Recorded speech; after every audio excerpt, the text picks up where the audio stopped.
across some random stuff. I never know. True or false? A man once hiccuped continuously for 68 years. Oh my goodness.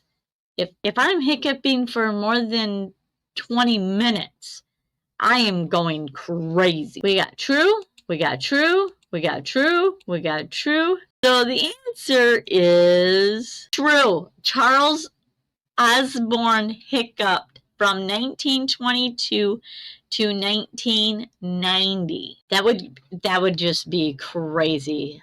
Like yeah.